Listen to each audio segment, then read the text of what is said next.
ConcreteGeniusMedia.com. Welcome to the Concrete Genius Podcast. I'm your host, Sauce McKenzie. I appreciate you guys for tapping in, being patient with me. It's been a rough week. I've been kind of under the weather the past week. And then yesterday, unfortunately, I lost my cousin, Denise. She succumbed to cancer. It was a very sad day for me. It's my cousin. I love her. We're very close in age.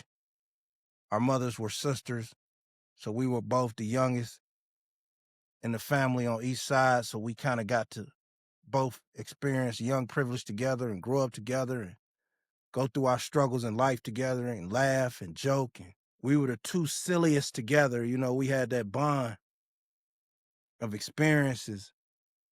And I just want to say I love you. I appreciate you. To my family, be strong. I love you guys. To her sons, Ryan and Peyton, be strong. I love you guys. To her sisters, I appreciate you guys. I love you guys.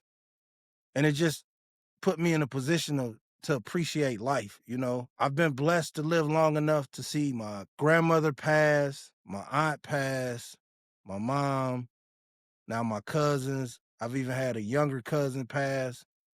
So that's 4 generations of women in my family.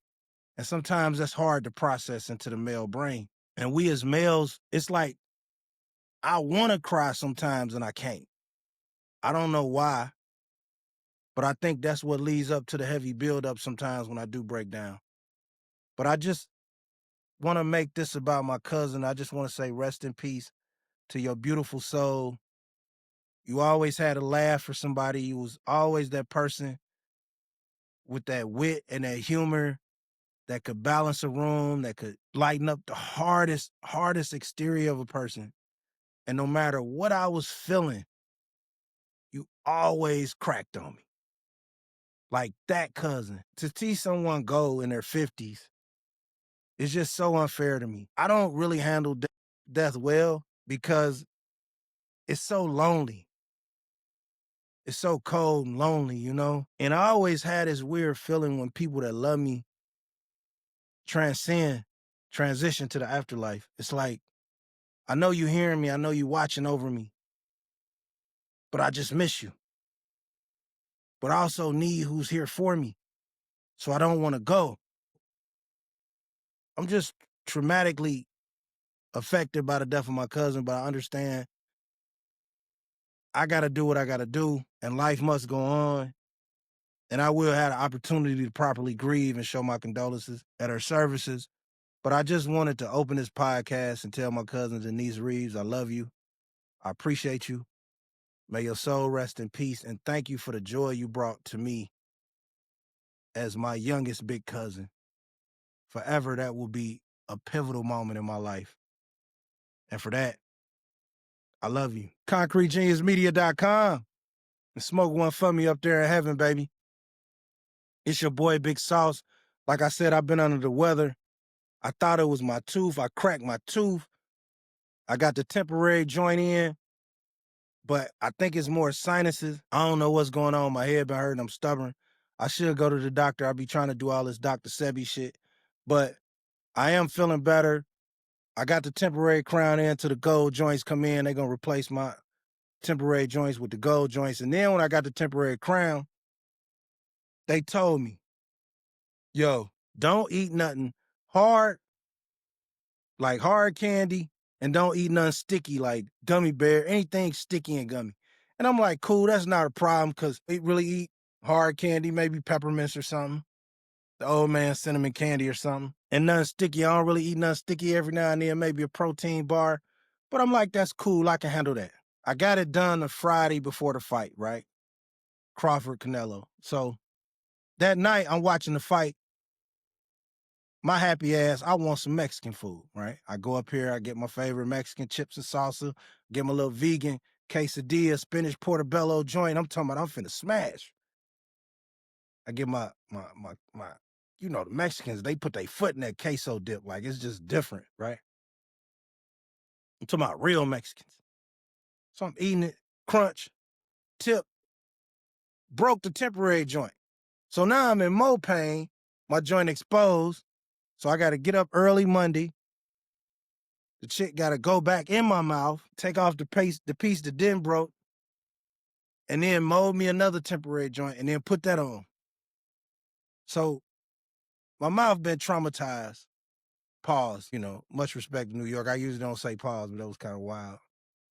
So between the mouth and the sinuses, and even my dentist said, man, I think you got more like some sinus issues. And sometimes this shit right here with me closes up and it don't really affect me. Like I don't be having no cold or nothing. So I be thinking I'm good. And then I get these headaches because I overcompensate by breathing through my mouth. And so here we are. I got to work out the past couple of days. I sweated a lot of things out. If it keeps hurting, of course, my wife gonna make me go to the doctor. I've been, it ain't right, but you lie to your wife sometimes. Like, I don't know what it is about old men, but we don't really like going to the hospitals, man. I don't know why. Now, I don't know if this just applies to black man or white man, Hispanic man, but I know black men, we want to fight through that shit, man. You know what I'm saying? And like, maybe that ain't always good. Like, sometimes we got to be more transparent with our partners and ourselves, because you can't be disingenuous to your partner till you disingenuous to yourself, and admit that what you feeling is not normal. See, I don't want to leave this earth because I was too proud to admit I feel something in my body. These are real conversations men born in the 70s and 80s should be having. Any man of any point, for real. Because a woman will say, oh man, something ain't right. Let me go see my doctor. Let me go see my gynecologist. Nigga be like, damn, man, my neck been hurt for 4 months. I'm like, you ain't seen the doctor? And you got insurance? And we still be like, nah, I'm good. I'm straight. I'm just going to stretch, go to the gym, do some pull-ups. And we got to get out of that mentality as men. And I'm speaking from experience because I'm that guy right now. And I'm too old and I'm too valuable to too many people to be playing with my life. So I got to do better. And I use this as a message for men to do better. Get your colon checked. Get your prostate checked, man. Check your levels. Get your lab work done. Get your blood pressure done, brother. The price you spend on one rim on that old school can get you a full physical and check up lab work and everything. Check your cholesterol, man. Your A1C. All that type of shit, man. Check your heart. See what your heart beat like, man. Lose some weight. Be conscious of what you put in your body. If you drink this weekend, don't drink next weekend.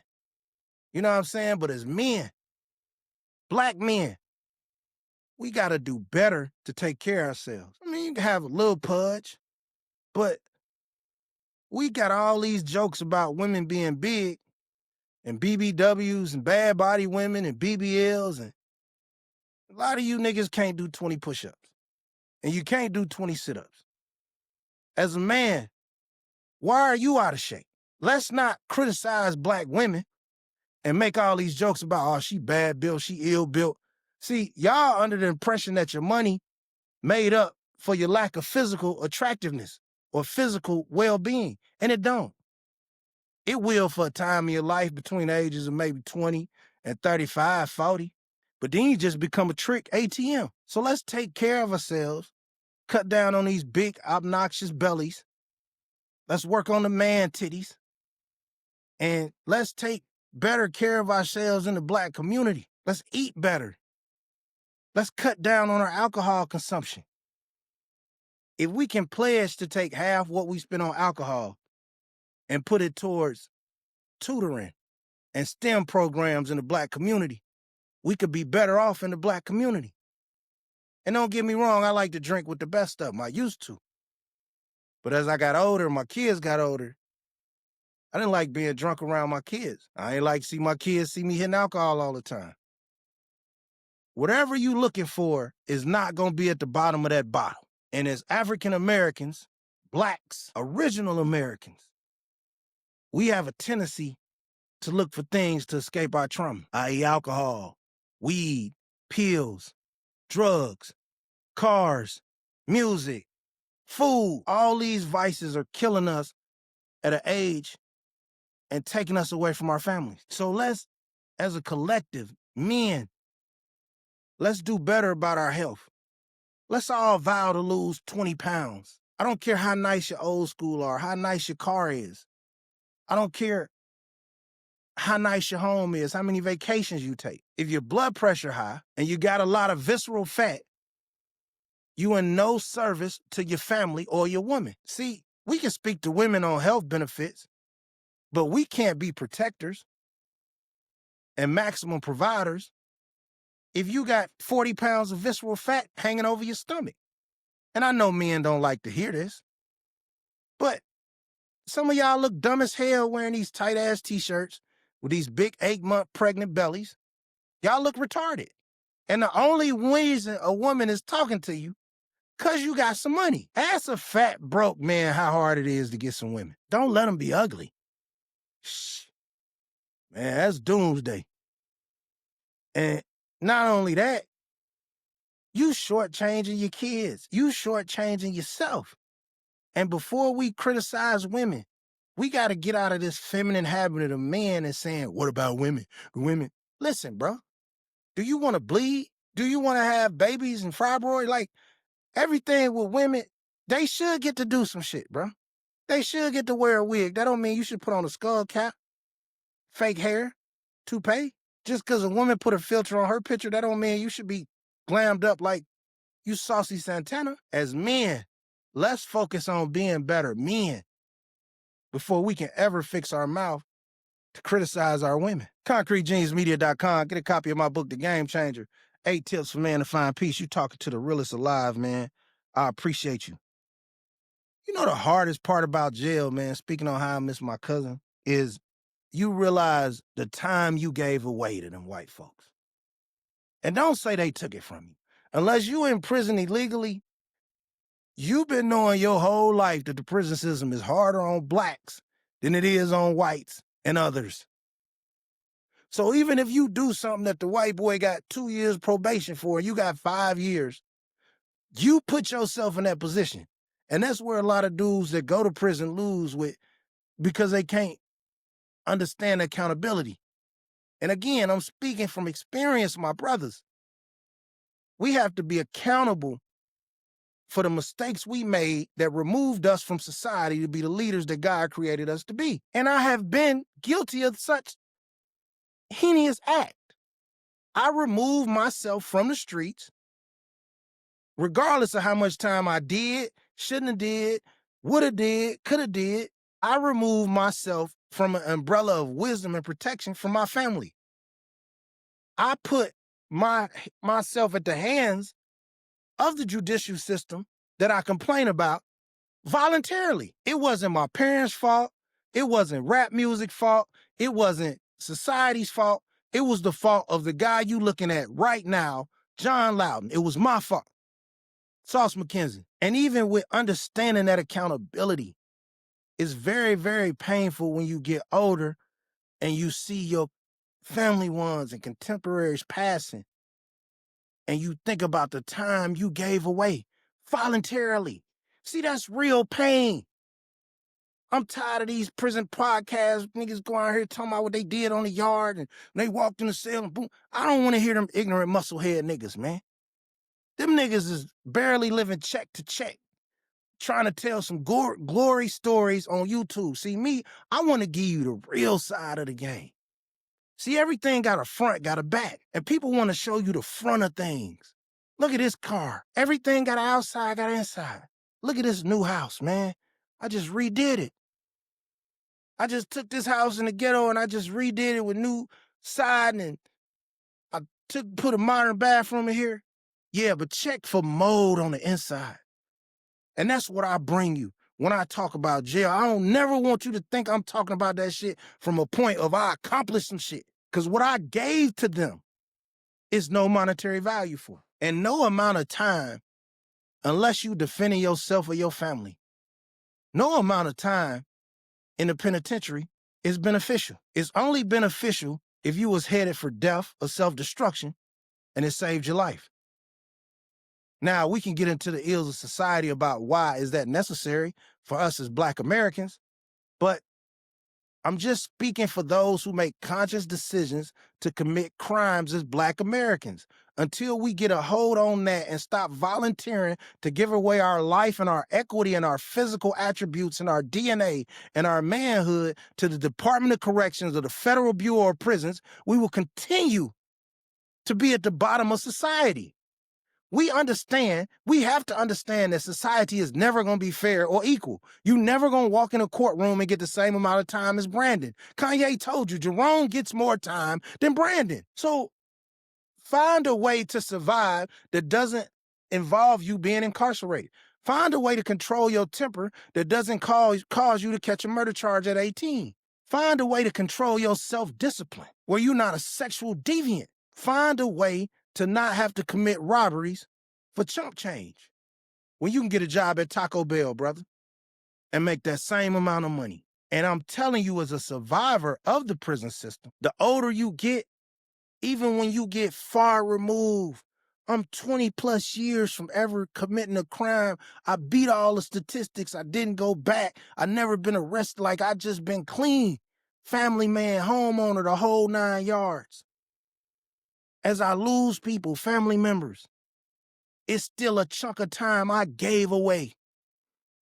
I miss graduations, I miss births, I miss kindergarten parties, birthday parties. I miss deaths, funerals, weddings, celebrations. My brother got honored at the White House and I wasn't available to go there.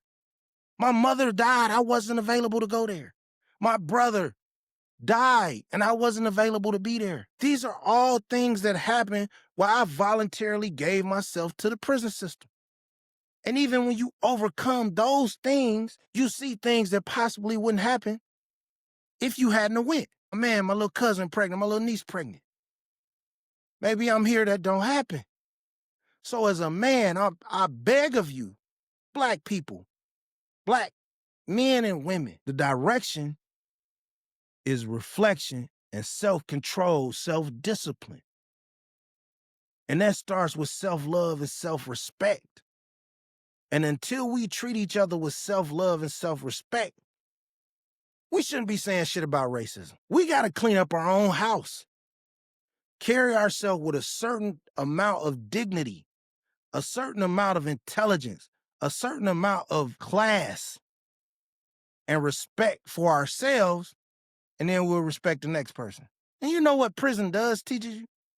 Prison teaches you that anybody at any time can and will kill you. So you respect everyone. Now, you can learn that in 90 days boot camp, but you learn that for some years, it's going to become your norm way of life. And also, I love myself. So when I see another human being, especially a Black human being, my first thought is, hey, how you doing? I grew up in predominantly Black areas. So it's, hey, man, it's Black love, man. We got to survive this thing. And right now, we don't have that, you know? And I want to say rest in peace to everyone involved in the tragic shootings in Indianapolis over the weekend. All the victims of the violence, rest in peace.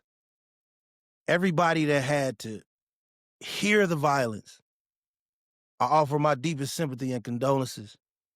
I really didn't post a lot about it. I even found myself saying something in the beginning. I'm like, man, let me say RIP. Because we live in the days where everybody want to be a reporter, right?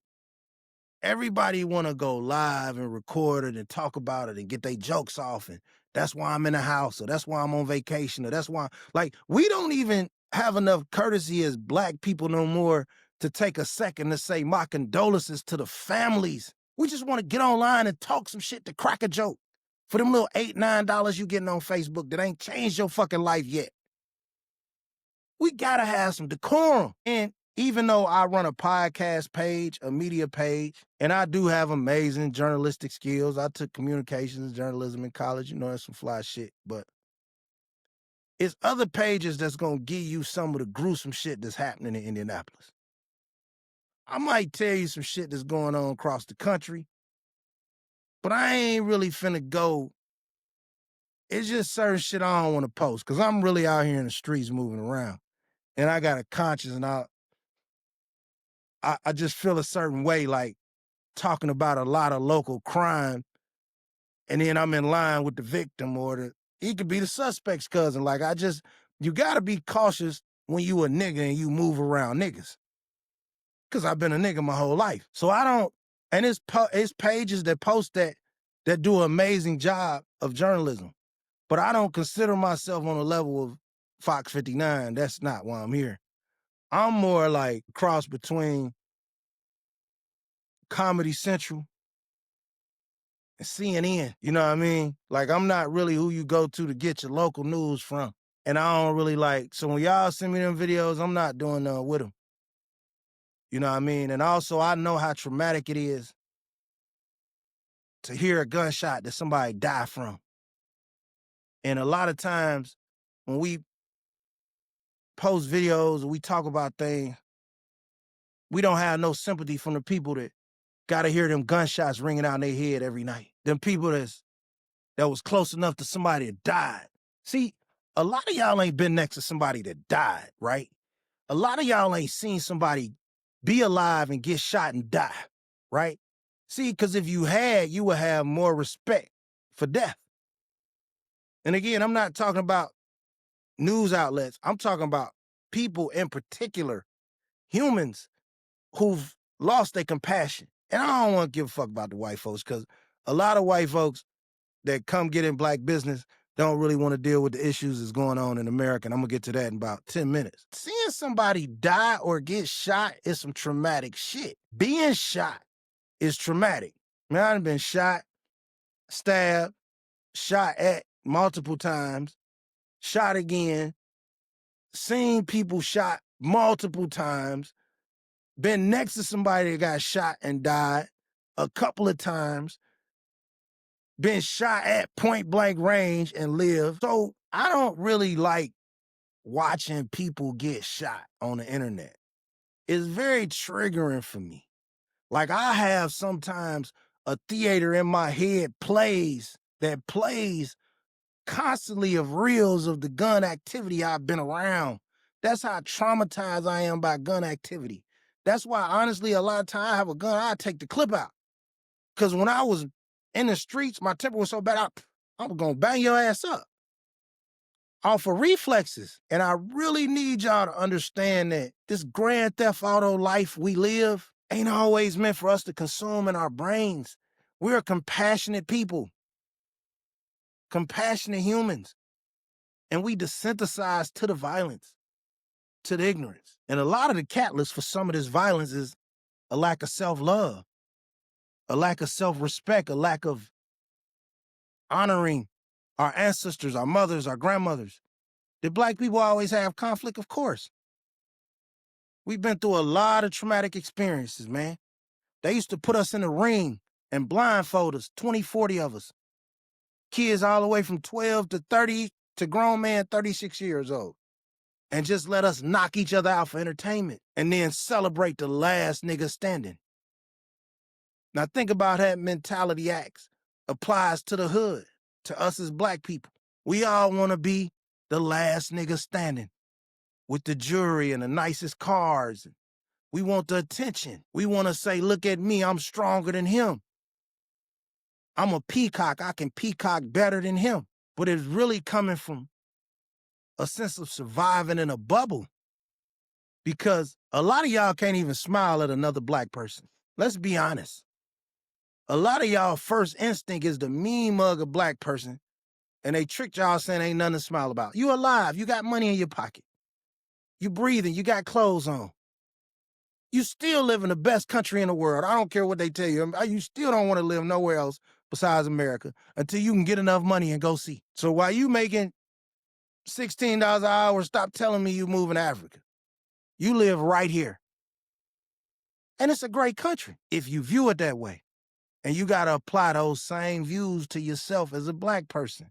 But we don't love ourselves right now.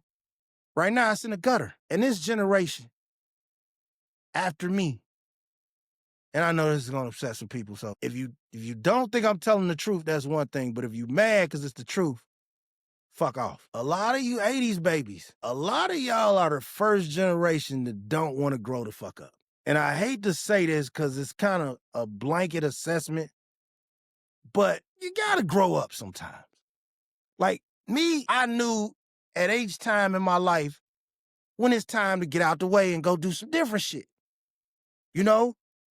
I stood in the club one time, man. I think it was Cloud9, man. I was in there and Lil Wayne was on and the club was rocking. I was in VIP. I was standing on top of there. And I said to myself at that time, this is probably 15 years ago, I said, it's been a great run, man. But unless I'm coming in here carrying DJ equipment, this ain't my scene no more, brother. You gotta know when. I used to hang out in parking lots, kick it, pop the trunk. Nigga, I had fly cars my whole life since I was 15. Used to go to Miller Beach when I was a little nigga. 15. On Vogues. Grown women used to whistle at me. Still do, but that's a different story. But even then, I knew at a certain time in my life, when my kids got older and they felt a certain way when I wasn't home on a Friday, I needed to be home. I knew standing in that parking lot, having 2, 3 kids at home ain't beneficial to nothing. If you ain't out there making no money, find you another way to have a good time. Because we don't love each other enough right now to hang out. I'm sorry. And then you got to be smart enough to view the conditions in which you're hanging out in. Economically, socially, and consciously from a common sense standpoint. If you see a bunch of people outside that don't give a fuck, that you probably wouldn't even go to a block party with, why are you standing in the parking lot with these people? If I go anywhere and I see more than 2, 3 people that I wouldn't be at a community meeting with, I wouldn't want to be in a restaurant with, I wouldn't want to be in a gym with, I wouldn't want to be nowhere. Why am I going to be around these people? Don't let the peer pressure of society telling you this is lit, this is popping, make you think you got to stand your stupid ass somewhere and just hang out looking dumb. Go home. Go through your drawers. Clean your baseboards. Watch a movie. Clean the fuck out your house and light a candle and play some Minnie Riperton. But for the love of God, don't just stand around doing nothing while your kids watching Sexy Red at home on the iPad. You gotta know when to let it go, man. And us 70s babies, we kind of good at that shit. I'm sorry. You see most people born in the 70s, for the past 10, 15 years, we damn near been cool-ass old folks.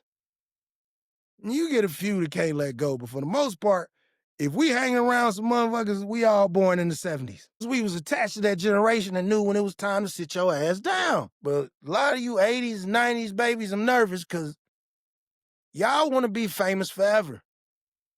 See, y'all was the first generation that started saying, I'm finna turn up after I graduate high school, after I come home from college. See, 70s babies, we was kind of like, all right, man, I got to dive in this gangster shit by 15, or I got to go ahead and go to Grambling. Ain't no fucking, we just had the wherewithal to know that you don't really get in the street shit with a high school diploma. You know what I'm saying? Like, you just kind of don't. You know what I'm saying? Like, my generation. And I'm not making blanket assessments. I'm just speaking majorities now. We got to learn to weigh what we doing. I go to cigar bars, nice atmosphere, relax. I go in there and chill. Even if it's chill. Man, 10:30, I'm out of here, bro. I'm going to get in the bed.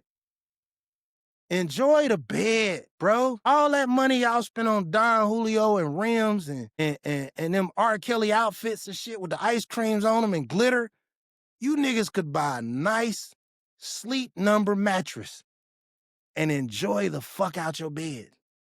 Some nights I just be in the bed like, let me turn this motherfucker down to level 6 and sink.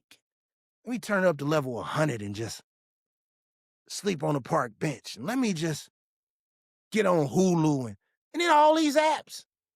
It ain't like the old days when all you had was CBS, ABC, and NBC, and Fox, and HBO, and Showtime. Man, there's shit everywhere, bro. It's Tubi, it's Zeus, Hulu, it's board games, man. Like, read to your kids. If you're hanging out, I'm hoping your kids are proficient in reading and writing and test taking. I know you niggas ain't hanging out and your kids can't read. I know you niggas ain't hanging out and your kid gets suspended twice a month. You're ignoring the teacher's calls because you know your kid on some bullshit, but yet you getting ready to go see the cars. I can't wait to go see the cars. We fucked up. And why black women of any age, but especially over the age of 25, what in the name of Jesus of Nazareth makes y'all think every time a camera's pointed your way, somebody want to see you twerk? You look stupid as shit, right? You supposed to be the queens, the mother bearers of society. And the first thing you do is present the world your ass. So the most valuable asset you feel, commodity you feel you have as a woman, is your ass. That's why the first thing you do when you get some money is go get your ass cut on. That's self-hate. And I'm tired of dancing around it because we can't talk about racism until we clean up the stupidity that's very, very fixable in the black community. And little girls, every time a camera gotta come on, you ain't gotta sexualize yourself. Look cute and wave. That's what's really sexy to men. Like, so as you grow up, don't think you gotta sexualize yourself for attention and ignore these old broke down bitches that do that. And you look dumb, right? And it's gotten so dumb and ignorant, we don't even protect our own culture until we can not celebrate. Why is educated women, mothers, why y'all celebrating Cardi B? Why y'all celebrating a Hispanic that's cosplaying the most ratchet, ignorant levels of black culture? It's no different. Niggas don't celebrate 6ix9ine. So why are y'all celebrating people that cosplay ignorance? You are an educated black woman. Why are you celebrating Cardi B and Sexy Red and calling yourself a city girl? I don't care if your kid's in college. Present yourself better. And brothers, the default ain't always gotta be gangster, man. The default ain't always gotta be street nigga, man. I know they told y'all that's what the women like, but that ain't what keep you alive, man. Be the fun nigga. Be the smart nigga. You know what kept me alive? I ain't never scared to be the smart nigga. I know I'm smarter than a lot of niggas in the room, and I take pride in that. I was a gifted and talented nigga with a bad temper. Spelling bee champion, numbers, wizard, memory better than IBM. I just was kind of a little off in the head when it came to violence. But when I ain't off in the head, I take pride in being a genius. Hence the name Concrete Genius. So we got to do better before we complain about racism. Because if we can conduct ourselves with a certain amount of energy and respect and dignity, then we can make moves to politicians and control where our vote goes and where our power goes and control local elections and councilmen and fight things like redistricting and things like that. And I leave you this message because this is a time of peril for the black community, and I want you to be able to play this over and over and over again until we get the message. ConcreteGeniusMedia.com, man. It's your boy, Sauce McKenzie. Follow me on all socials at Concrete Genius Pod. And let's protect the culture. Like, I need some of you educated women to lead from the front and stop acting so ratchet, because the little girls are watching you.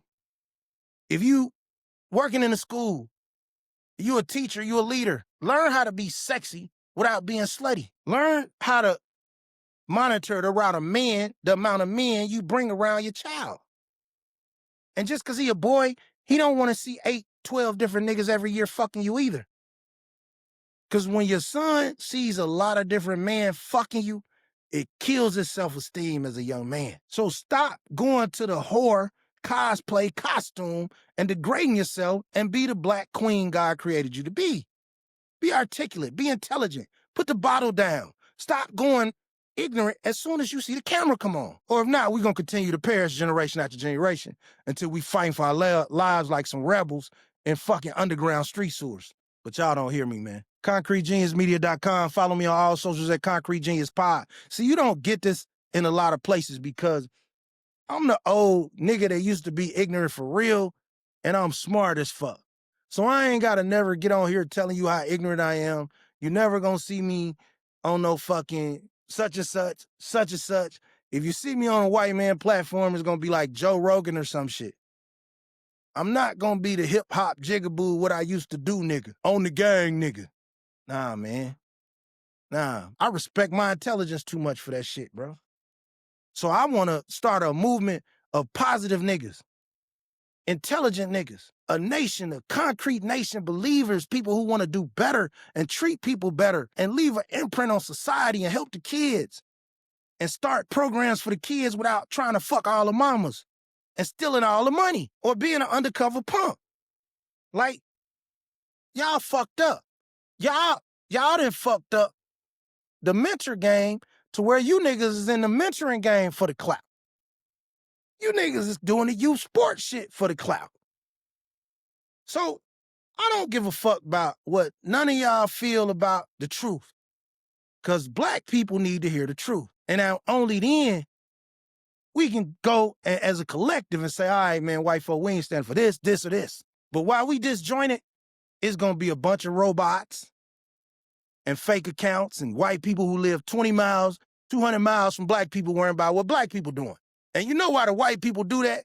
Because they don't want to talk about the white mass shootings. They don't want to talk about, see, that's why white people's default is Chicago. I got to arguing with one of y'all favorite white podcasters, and I ain't going to mention his name because that's cloutish to me. And I'm the nigga with the motion. But yeah, one of y'all favorite white podcasters, he used to be, man, me and the brothers. But you know, ever since the tide done changed, a lot of white people they pimping themselves out trying to be a little more racist because that's the wave on the internet, right? But the reason they only speak about black crime that don't affect them is because the crime that does affect them, they're ashamed of. You know why you don't hear the term white on white crime? Because white people control the media and the thought process of the media. And you don't see a lot of white people that's always talking about what black people doing, ever reporting on white pedophiles and white sexual assaults or white men who kill their whole families. Why not? You a journalist, right? You report the news. See, me, I'm going to talk about the white folks and the black folks, but I'm going to especially talk about the black folks because I'm black. So I always be aware of a white person that claim they for the betterment of society, but they don't never talk about the ills of the white community. Nah, they hiding something, B. Check his fucking hard drive, son. And last but not least, rest in peace to Charlie Kirk. That shit was fucked up. I know y'all probably shocked to hear me say that, but it's fucked up. Niggas threaten me online every day. If somebody shoot me, the people gonna agree with me, gonna say that's fucked up. People don't agree with me and be like, oh, he deserved it. No, it's fucked up. You got the right to free speech under any circumstances, bro. We got to stop moving with emotion and move with discipline. But what I have been seeing is a lot of the young, incompetent, dumb white boys with no direction have been trying to pimp the tragedy. And you should be ashamed of yourself. And let's start with these clowns going to HBCUs to talk about DEI and affirmative and whatever kind of tropes they using to get a reaction out of black people. You asking for this. That would be like me going in the middle of Idaho and saying, man, I want to talk, come on the campus and talk about Black Lives Matter. They're going to be like, nigga, get the fuck out of here. Because I'm intentionally going to get a reaction from some people that don't agree with what I'm bringing to the table. And I know that when I get off the plane. That would be like going to rural Arkansas where they saying they don't want no black folks. And I go there and say, hey, man, you know why y'all don't want no black folks? You want to get cussed out. So let me show y'all these coward-ass white boys first. Let's go. What we got here? Shout out Tariq Nasheed. They went to Tennessee State. All right, we done. .com. Follow me on all socials at Concrete Genius Pod, right? So what we got here, my beautiful people, is what I call the rabble-rousers, right? The dumb white boys that's trying to pimp the current state of emotion in the world by putting on a Trump hat. How you know people ain't out there might not be Trump supporters? Putting on the Trump hat to incite sympathy from the dumb lady on the internet that voted for Trump with the tiger as a profile that don't know shit. And then they go to a place that they know is 95% predominantly black for this reaction to make it seem like black people are savages or they starting riots. That's bullshit. Because if I go to the Citadel and do the exact opposite, I'm going to get the same reaction. And they know this. And to me, these dudes are the degenerates of society because they trying to pimp a man who lost his life on TV, bro. And they trying to pimp that tragedy to exploit racism. And I'm going to tell you one more thing about racism and on the internet. This is why racism don't get me mad on the internet. Because you know why? A white man that's really a racist, he going to be really mad about the foreign influence that's taking over the United States.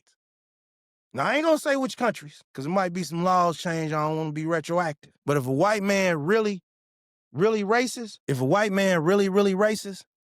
he more worried about the foreign influences controlling America. See, he knows black people been over here for years. If he want to get away from black people, that's easy. And they stay away from black people. But the ones that's trying to make it seem like black people are the problem, those are ones too scared to talk about the real problem. And that's what we dealing with in America right now as we move forward. Media.com. Follow me on all socials. It's your boy, Sauce McKenzie, man. We moving, we mobbing, we talking real shit.